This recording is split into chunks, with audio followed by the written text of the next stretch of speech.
empty worlds of adventure. I feel like a kid in a candy store. Let's go explore.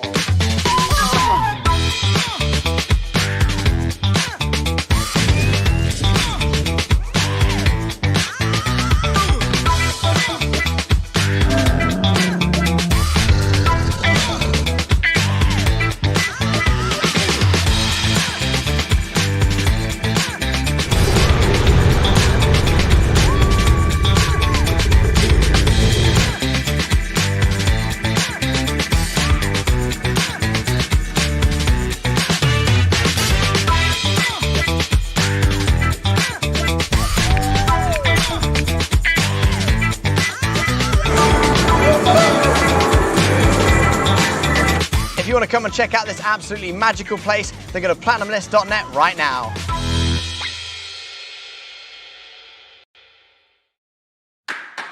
Hey, it's Joe Mango here from Platinum List down at the Museum of Illusions. If you want to try out this awesome place, then follow me.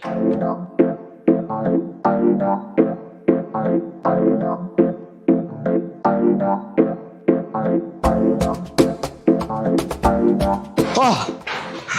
Coming here, you seriously won't believe your eyes. Make sure you book right now for the Museum of Illusions, platinumlist.net. Whew.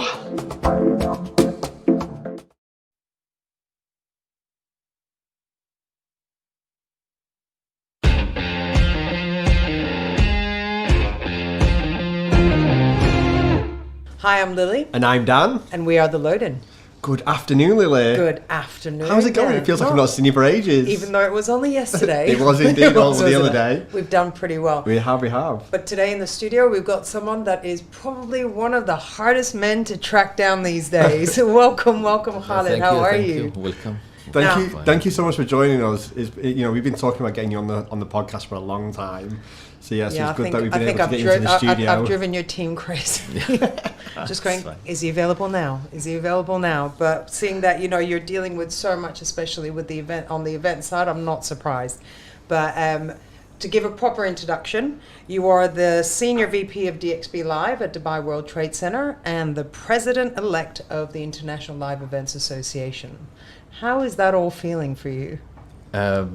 It's great, actually. So, allow me first to thank all the frontline staff who make sure, work day and 100%. night to make sure we are safe, our economy recovers fast, and, we've been also part of them at the beginning of the pandemic. So we felt how much dedications that they put their life at risk to make sure we are safe. That's right. The Trade Center was part of the rescue. It was a field hospital. Yeah, and even before the field hospital, so we've been assigned by the key stakeholder to manage a couple of quarantine locations. Okay. Me and my colleagues. So basically, we literally were taking care of people who were quarantined, and then we moved to make sure we build a proper hospital to fight COVID. And we were operating it for nearly around 45 days from a trade center perspective as a venue.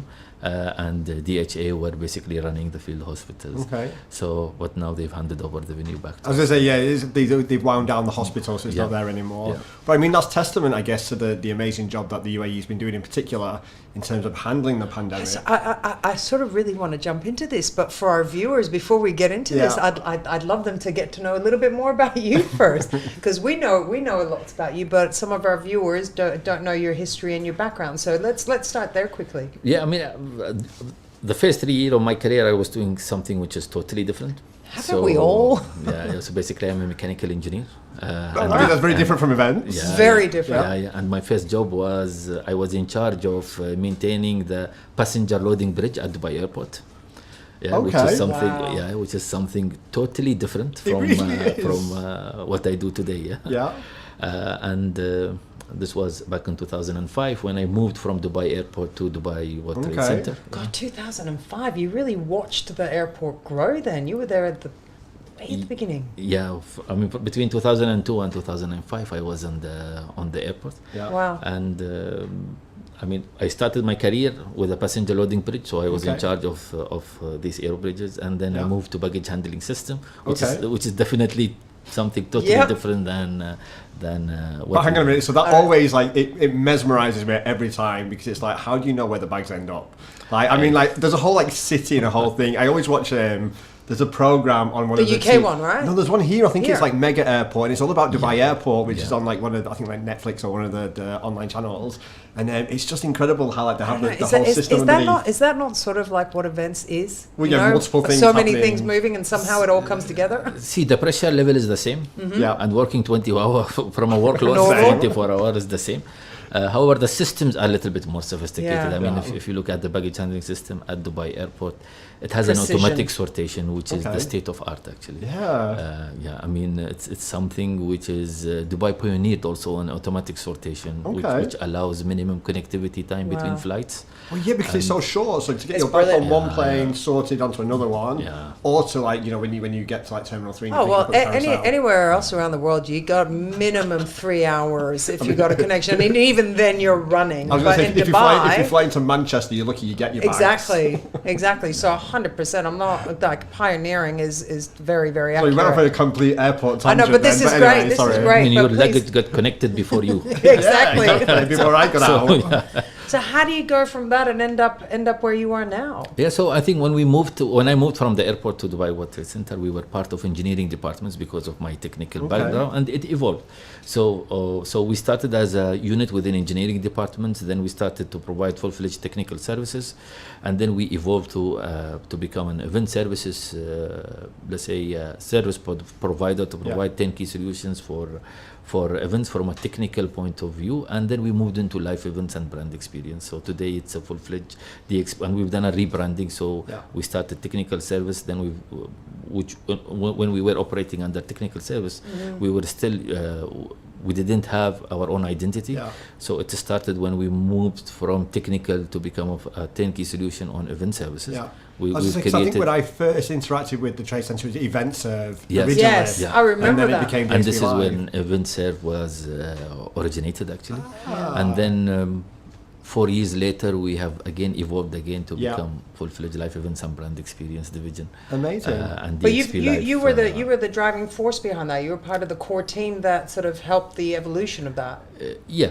I mean, we were part of the vision of Dubai World Trade Center, of course. I think, under the leadership of Hilal. He was always having a vision of, okay, we need to have we need to have a trusted provider to provide the turnkey solutions to the events organizer. And it helped a lot at the beginning also because there was a lot of international exhibitor, there was a lot of international organizer who used to come to the cities, and they didn't know where to go, or they let's say they will have relationship and agreements with the wrong people because of their knowledge in the market. Events move worldwide. 100%. We end up also sometimes doing one show somewhere on the world for our clients, and there when we work with a partner there, we need to visit them twice to make sure he's a trusted. 100%. Like I remember when I was working in the UK, a couple of the events that I did, exhibitions I did, were over here in Dubai back in 2006, 2007. And I remember when it came to, okay, well, we need to build out there. I need a contractor. You need reliable people. You need reliable people. And back then what you had to do was use your contacts,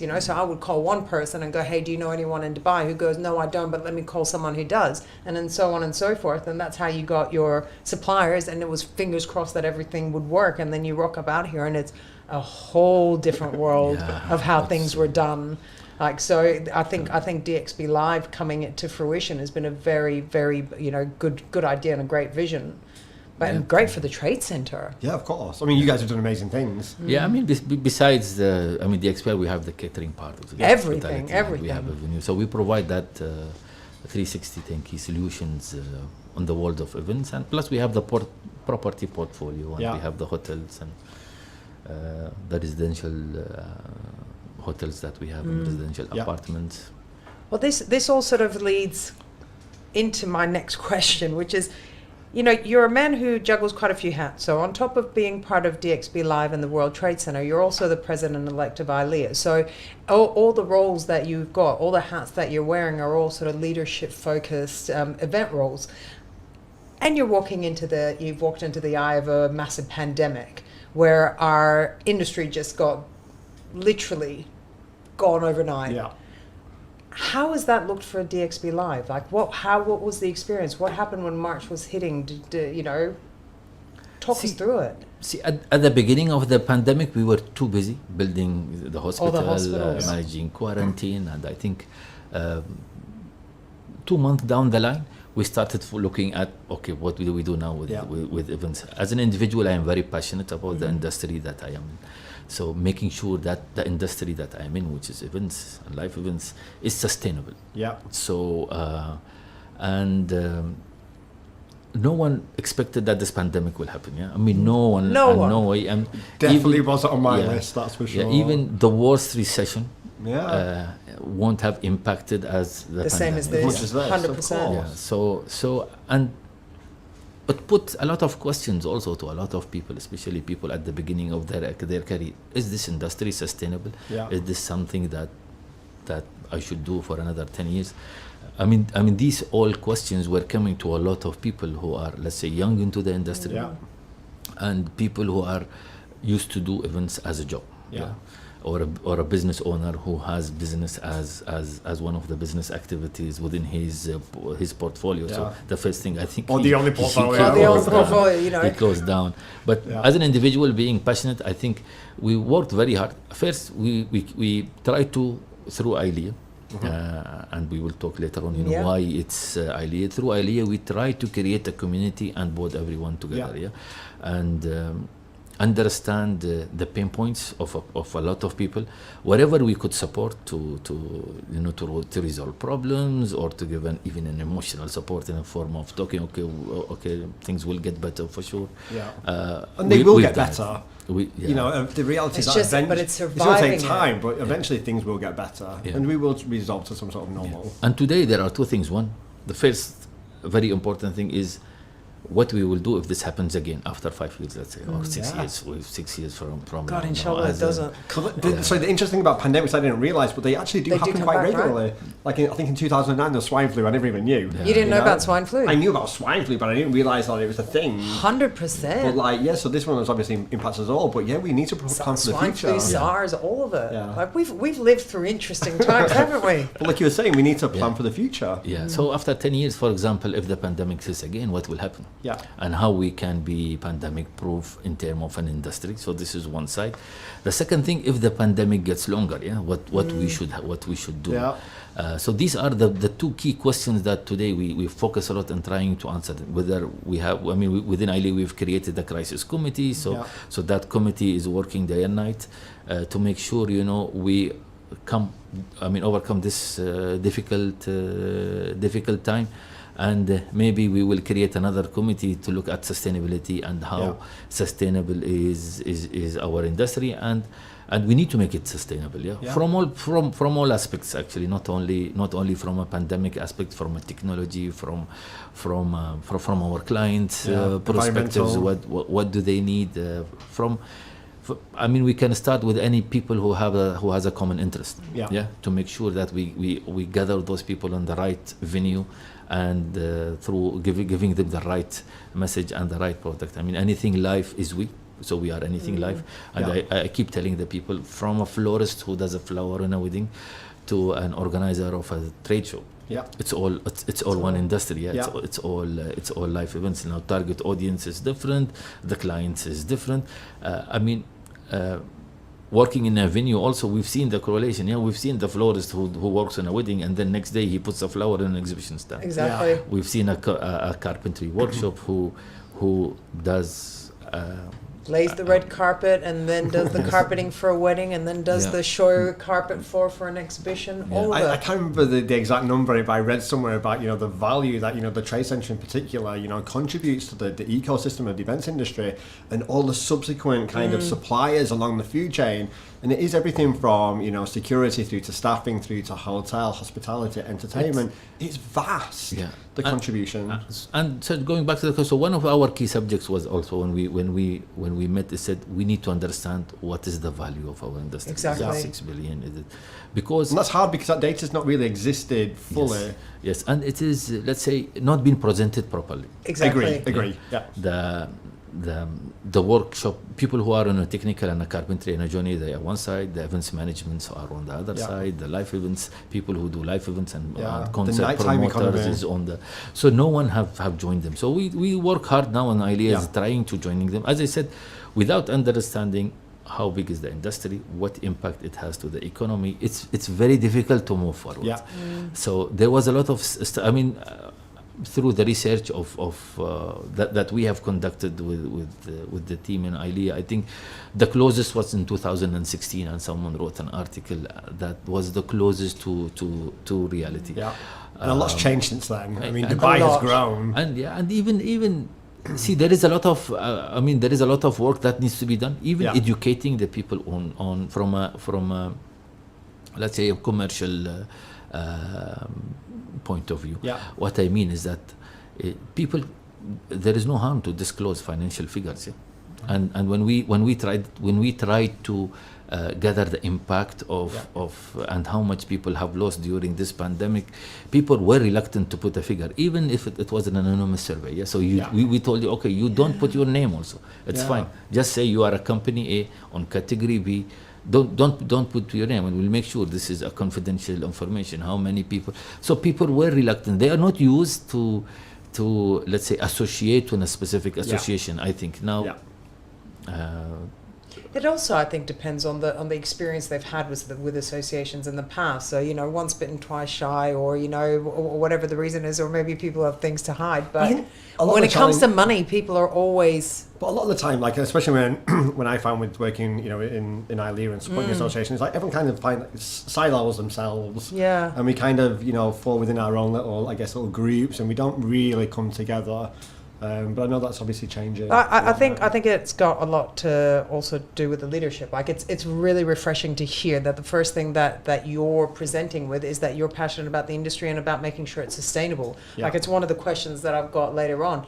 I've heard you make this statement so many times. Like it's not just a throwaway line. It's not just a PR line. It genuinely is there, and everything you're doing is backing that up. So I actually think it's fantastic that you're the president-elect at a time of the pandemic. I'm being very selfish here. It's a lot of work ahead.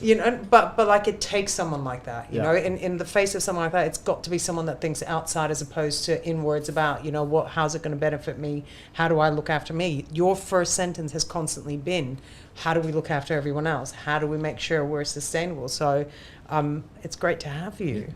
And I mean, we meet a lot of people and we interview a lot of people. And one of the questions that I keep asking people, okay, what did you study? What was your career? And how you have moved into the events and exhibition? I tell you, 90% is by coincidence, including myself. Including me, including Dan. Including me.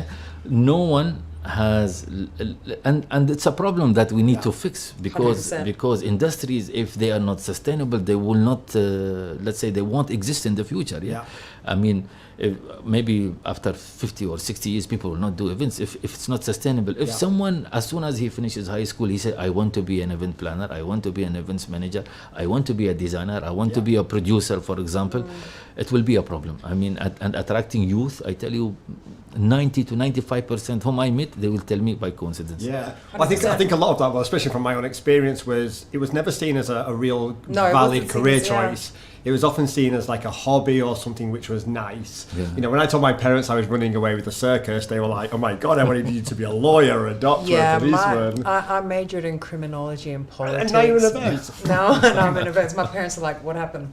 What happened? Well, quickly, I don't think this is on the list of questions, but I know that you're a big supporter of the next generation and of youth, and I think DXB Live and the Trade Centre have an internship policy. Is it the Llama project? Yes. Llama is focused on UAE national. But that's great though to get more UAE nationals within the events industry, which has synonymously been, I guess, like a private sector type of industry, I guess. So and as I said, there is there is none of UAE nationals, if you tell them now, if they finish their school, do you want to go? Do you think events will be part of your career? They will say no. Absolutely not, yeah. And we need to change this perception. So we started, our training program, bringing people, and even we have a scholarship also for some of the individuals who really shine. So we do send them outside and to learn and get exposed to the events world. I mean, we were working with five current and a couple of projects at Expo, and one of the things which Five Current has agreed to do is to train UAE nationals. So we said, okay, part of this agreement is that in one of your major shows outside, you will train one of the UAE nationals. That's and delightfully they have accepted. I know we were working on all the plans, and then the pandemic came, and it kind of like stopped everything. But it'll be exciting to really pick those up against once it all starts moving again, because we had some great people working on the team that I was on, and that were going to join that project. Which project? The Expo project. We worked with Five Currents. No. We had some great interns which are joining that, and we're looking at But there was also is that the program that the Dubai College of Tourism was doing? No. Or was that that's a separate one as well? Dubai Tourism runs their own institute. But that's brilliant. Like think about it. We had baptism of fire. We just literally got thrown into events, and it's like sink or swim. I still remember no one showed me how to do things. The first time I ever did an event, it was literally like, there's a box, go pick it up and go and like do something. Yeah. So and if I didn't do something, someone shouted at me. And like.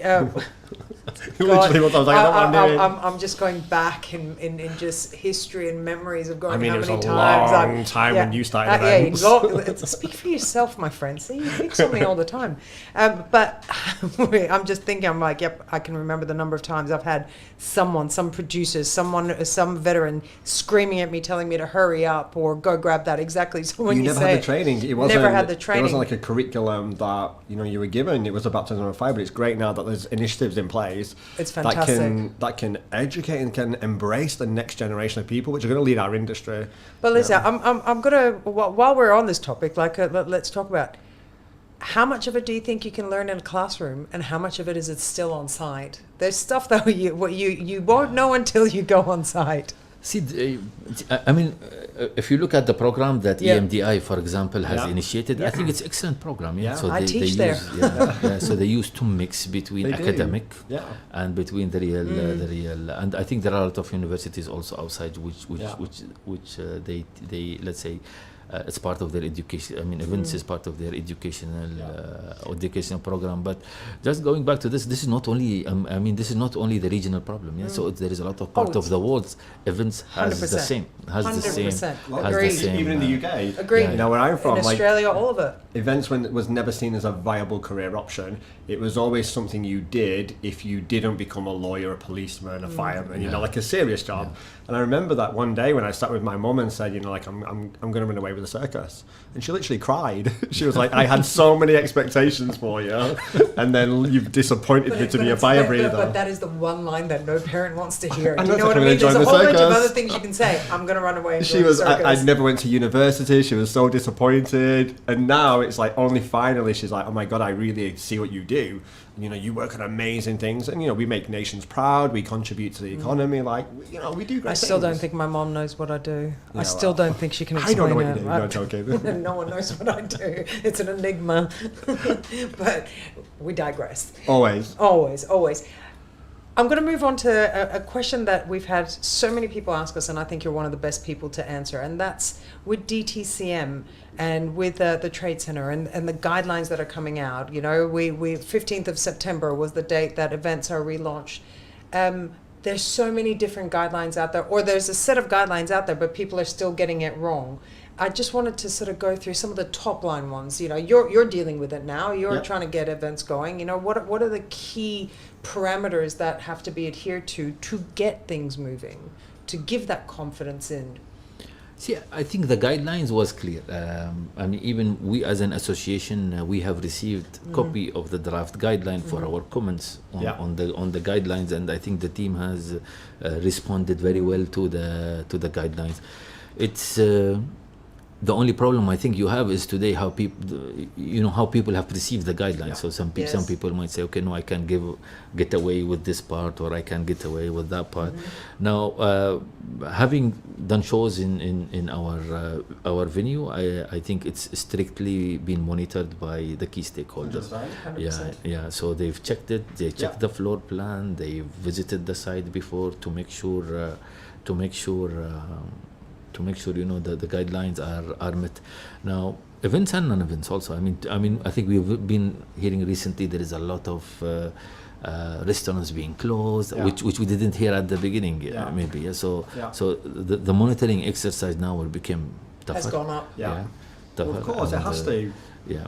And it's I think it all depends on the person who is organizing it to make sure he follows the guidelines. Otherwise, but as a venue and as an agency, have you found it hard to follow the guidelines? No. I think they're fairly straightforward. I mean, Then there's a lot of common sense. But that's what I mean. Like, what astounds me is you're a massive venue. Like the World Trade Center is a massive venue, and the size of events that you're bringing back on are pretty big. You as an agency as well, dealing with different clients, you're not finding it hard to adhere to the rules. You're not finding it hard to still deliver events under these rules. Then how is it that there's people, we've heard it recently, people getting fined, DJs getting arrested, events happening. How is it simply that people are just ignoring it and don't care, or is it ignorance? When you say people, I think it's some people. Some people, correct, 100% correct. If you follow the correct steps by applying an e-permit, and at that time all the requirements will be fulfilled. Yeah. So I think these are type of events. Maybe that maybe a DJ who's playing in let's say in a club or somewhere, and it's a different guideline that he needs to follow, which is a lounge guidelines or a restaurant guidelines. However, when it comes to the events, I know that it's been strictly monitored. And it's people's right also to make sure that the environment that they are going in is safe. Exactly. I mean, it's our duty as event people. If we're going to have hundreds of people, thousands of people, tens of people attending an event, we as events professionals should always look after the welfare of the staff and the people and the guests which are coming to our events. This is now just an extension of that. We've often been talking about health and safety. I know the Trade Centre's been very proactive in terms of developing, I guess, standards of how we deliver events here. And now we're focusing on the well-being, not necessarily just the health and safety, but the well-being well, of that's people. the thing. Whoever wants to be responsible for the for someone falling ill, or heaven forbid someone passing away because you've been negligent, or anything to do with health and safety, we have a duty to ensure that we protect people as much as possible and minimise the risks. We do that by following the guidelines. That's what they're there for, and they're very straightforward. Well, then I guess there's just people that don't seem to respect them.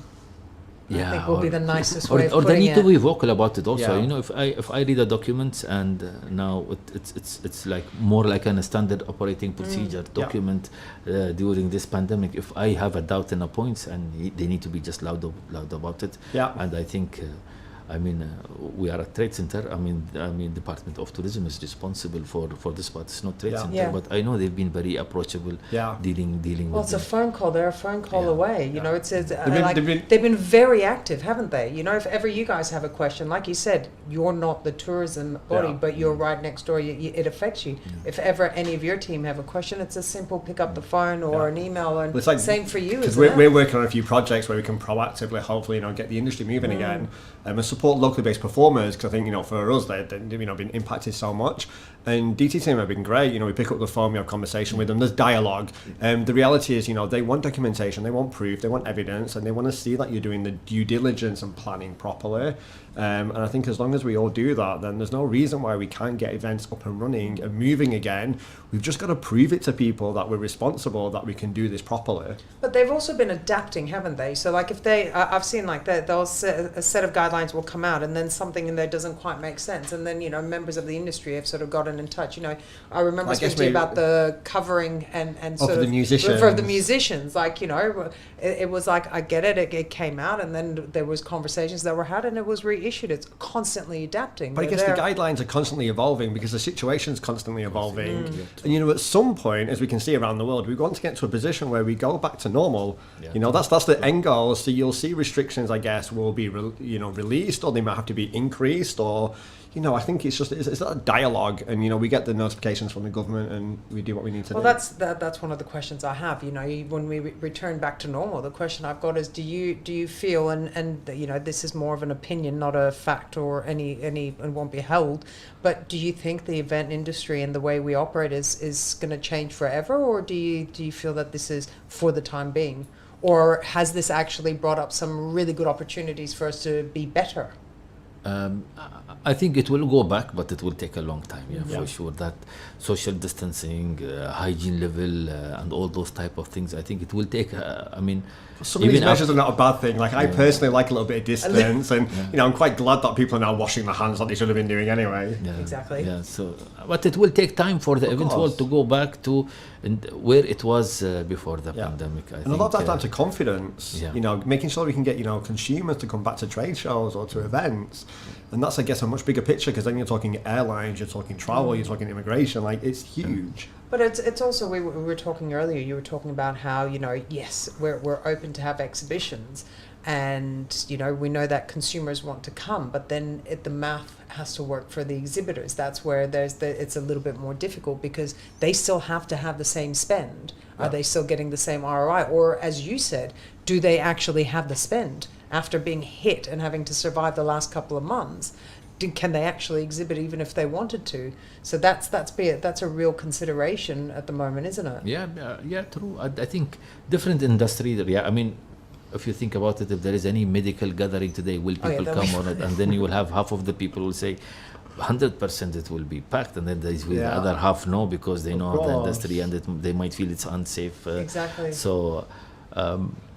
I think there is it's a different point of view, and different perception. I think, however, personally, based on the events that was conducted, and I've been to and I've seen, is the reaction was better than what we expected. Honestly saying, I think. The events organized, the stand-up comedy, Jimmy Carr. I went to that. It was done so well. So well. He sold out. There was an additional day because tickets were out the door. But I have to say, everything was so organized. Like, credit to the team. It was done really well. You arrived. At no point did you feel unsafe. Yeah. At no point did you feel that people, that the team didn't know what they were doing. The venue was quite. Everything was organized, the seating, all of it. It was really well done, and there was no fear. I didn't feel any fear, that it just wasn't there. Because DXB Live produced the first event, which was one. AI Everything. How was that? It's that was excellent. Also, I don't know if you've been there. I think the response from the visitors. I think we were in here recording. We were in here recording, and. See, the message is the confidence of the visitors. So people were confident that if I go now, a lot of it also comes back with the Dubai World Trade Center being a pioneer on that world, on the exhibition and events world. So people were confident that if I go to that place, they will make sure it's safe, and we made sure also that people are safe. So we didn't let the visitors down. Through all their journey from the car park to the hall back to the car park and F&B areas, we made sure we maintain a social distance. We made sure that hygiene standard is extreme, and the whole area is sanitized, before every show. And we've seen 3 nights. Actually, it's not 2. So they added another 3rd night, and it was, I think, full. It was full. Because we saw the pictures. I saw quite a few pictures. It looked really amazing. All of the events have been down there. I think since then as well, there's been like a Bollywood concert down at the Trade Centre. There's been quite a few. Concert. And then you've had the sports events, which have been happening all summer. I mean, the sports events is running, so it will run till end of October. Also for now, it might be extended. Okay. And the response there is again, it's excellent. Actually. I've heard you can't book a court, or you can't book a pitch for like 5 days, 6 days. Yeah. Well, for everyone that feels that the confidence isn't there from consumers and from people wanting to get back out there, well, that's proof that that's not the case. But again, we've got to just prove that we can do it responsibly and not act. We can't cram so many people in. We have to adhere to the guidelines, Because again, you know, I think the problem is the negative news always gets more airtime than the positive news. Of course it does. Right but now, it's our everywhere. duty to ensure that we're portraying Dubai and supporting Dubai tourism to get back to a much positive message and to show people that yes, we can do this properly. Well, you said you saw a post on LinkedIn about, you know, there's a great deal of interest for 2021 business. Yeah, it was the Trade Centre. I think there was something on LinkedIn a while back that said, you know, there's confidence that things will return, you know, trade shows will return in 2021. Yeah, things will happen again. Yeah, I mean, if you take the trade show, yes, for sure. I mean, we always see for a company which is looking for a new market, an opportunities for new markets, being a person who is exhibiting coming from Europe or coming from Asia, exhibiting at our venue, or a company in Dubai going outside and looking for a new market. Trade show has always been a solution for them. Trade show has always been a solution for industry innovation. So if an industry wants to reveal, let's say, a specific new technology, or trade shows has always been the platform. So when you look at economy and when you look at trade shows, they work hand in hand. And when you look at industries and trade shows, there are trade shows supports industry, there are industries which supports trade shows. I think it's in the hand of the organizer to make it successful. I mean, if he manages to attract the right visitor and he has the right content in his trade show, I think it becomes successful. And yes, we think trade show is very important for the recovery phase, and I think it will become vital at the recovery. I mean, we've seen. I mean, we had a lot of visitors. Our visitor didn't drop in 2008, for example. When the first economic crisis has happened, it might reduce a little bit, but it wasn't dropped significantly because people was also curious about their industry. Yes, being a person who consumes for industry or adds to that industry. Today, I'm sure if we do a show related to events and exhibitions, you will see a lot of people coming in, just to understand what's going on. What's going on, what is the available opportunities, when things will recover. There are a lot of questions which people get the answer on the trade show. For sure. Yeah.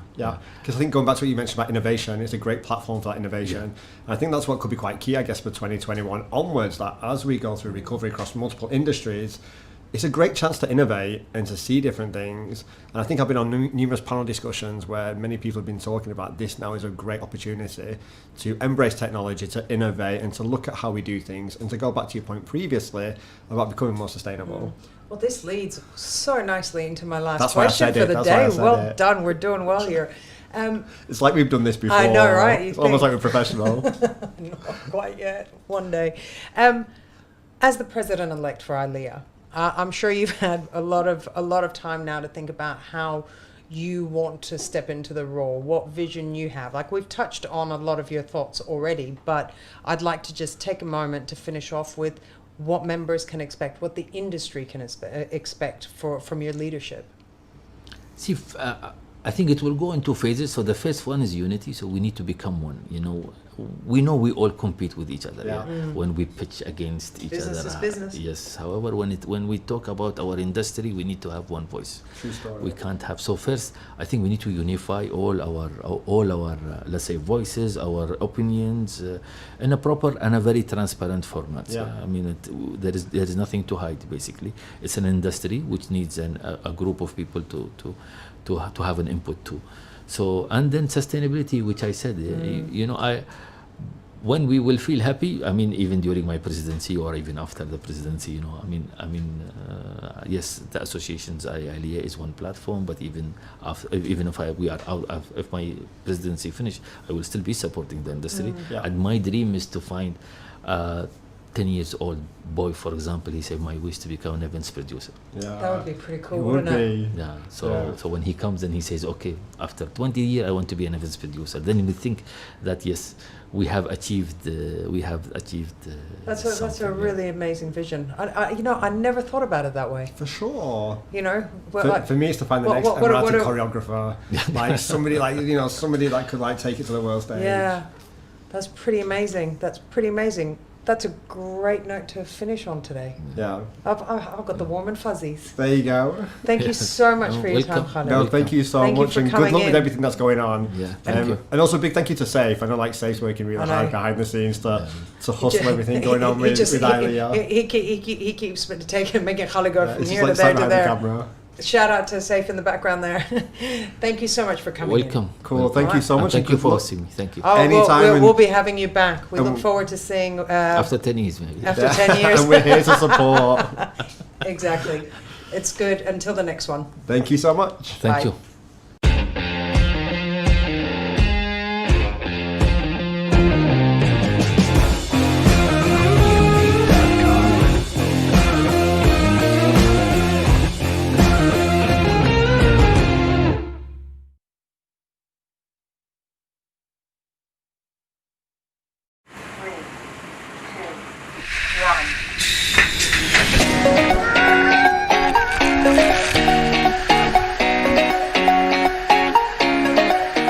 This is probably the most iconic hotel in the UAE and possibly the world. Let's go check out the water park.